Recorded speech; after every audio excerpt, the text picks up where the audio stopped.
माहारि बासिया लासे बयनिबो जौगानाय हाबा मावग्रा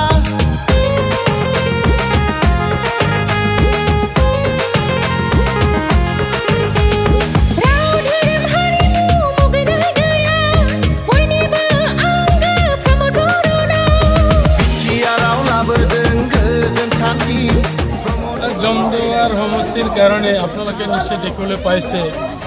যে জমদুৱাৰ সমষ্টিত আমাৰ দিনে দিনে শ্ৰদ্ধা ৰাইজসকলে বিভিন্ন দলত যিসকলে আছিলে আজি আমাৰ দলত যোগদান কৰি আছে যোগদান কৰাৰ একমাত্ৰ কাৰণটোই হ'ল যে ইউপিপিএল দলৰ নীতি আৰু আদৰ্শ আৰু ইয়াৰ লগতে সন্মানীয় প্ৰমোদ বড়ো ডাঙৰীয়াই 17 বছৰত যিটো হাগ্ৰাবা মহলীৰ ডাঙৰীয়াই যি কামটো কৰিব নোৱাৰিছিল সেই কামটো হ'ল শান্তি এই শান্তিৰ কামটো সন্মানীয় প্ৰমোদ বড়ো ডাঙৰীয়াই আজি তাৰিখত আমাৰ বিটিআৰ অঞ্চলত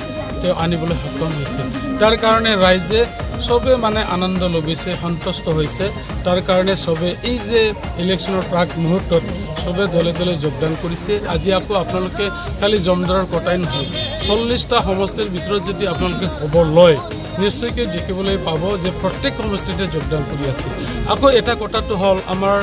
4 নম্বৰ জমদুৱাৰ সমষ্টিৰ যিজন প্ৰাৰ্থী সন্মানীয় শ্ৰীযুত চৰণজিৎ বসুমতাৰী ডাঙৰীয়া আমাৰ মষ্ট লোকেল এজন কেণ্ডিডেট হয় আৰু লগতে তেখেতে এজন এনেকুৱা ব্যক্তি যে ব্যক্তিয়ে মানে শান্ত সুস্থ এজন মানুহ হয় আৰু আমাৰ শিক্ষকতাও তেখেতে কৰিছিলে কিন্তু ৰাইজৰ ডিমাণ্ডত তেখেতে আহি আজি ৰাজনীতিত তেওঁ যোগদান কৰিছে আৰু একমাত্ৰ যোগদান কৰাৰ কথাটোই হ'ল যে এই অঞ্চলৰ জনসাধাৰণক কেনেকৈ সেৱা কৰিব পৰা যায় তাৰ কাৰণে তেখেতে আহিছে আৰু আজি আমি যিখন অঞ্চলত ইয়াত থিয় হৈ আছোঁ এইটো জাৰাগুৰিৰে এটা পাৰ্ট হয় ইয়াত বিজেপিকে আদি কৰি বিপিএফ বা কোনো দলৰ যিসকলে ছাপৰ্টাৰসকল আছিলে বা কোনোবা কৰ্মকৰ্তাসকল আছিলে তেওঁলোকে স্ব ইচ্ছাৰে আমাৰ দলত আহি যোগদান কৰিছে আৰু আমাৰ দলৰ হৈ ইহঁতে কাম কৰিবৰ কাৰণে আগবাঢ়িছে গতিকে আমি ক'ব পাৰোঁ যে আজিৰ তাৰিখতেই জমদুৱাৰ সমষ্টিৰ যিটো ৰিজাল্ট এইটো অলৰেডি ওলাই গ'ল যে আমাৰ কেণ্ডিডেট সন্মানীয় শ্ৰীযুত চৰণজিৎ বসুমতাৰী জিকি গৈছে আৰু আকৌ এবাৰ বিটিআৰ অঞ্চলত আমাৰ প্ৰমোদ বড়ো ডাঙৰীয়া চিফ হৈ আকৌ মানে এই বিটিআৰ অঞ্চলটো শান্তিপূৰ্ণভাৱে চলাবৰ কাৰণে তেখেতকে দায়িত্বভাৰ দিবৰ কাৰণে আমি সদায় বা সবে ৰাইজে এইটো ঠিৰাং কৰি আমি লৈছোঁ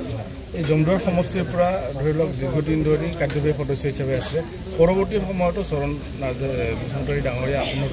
কাৰ্যবাহী সদস্যৰ পদ পোৱাটো নিশ্চিত বুলি ভাবে আমি আশা কৰিছোঁ যে যিহেতুকে আমি বিপুল ভোটত আমাৰ কেণ্ডিডেটজনক জয়ী কৰি দিম গতিকে আহি থকা যে আমাৰ চৰকাৰ হ'ব সন্মানীয় প্ৰমোদ বড়ো ডাঙৰীয়াৰ নেতৃত্বত আমি আশা ৰাখিছোঁ নিশ্চয়কৈ আমাৰ জমদুৱাৰ সমষ্টিৰ কেণ্ডিডেটজনক আমাৰ সন্মানীয় বিটিআৰ যি আকৌ নতুনকৈ যিহেতু চিফ হ'ব মানুহজন এজনেই তথাপিও প্ৰমোদ বড়ো ডাঙৰীয়া চিফ হ'ব তেখেতে নিশ্চয় আমাৰ এই সমষ্টিৰ কাৰণে কিবা এটা চিন্তা কৰি ভাল এটা কাম কৰিব পৰা সুযোগ নিশ্চয় আমাৰ কেণ্ডিডেটক দিব বুলি আমাৰ নিশ্চয় বিশ্বাস আছে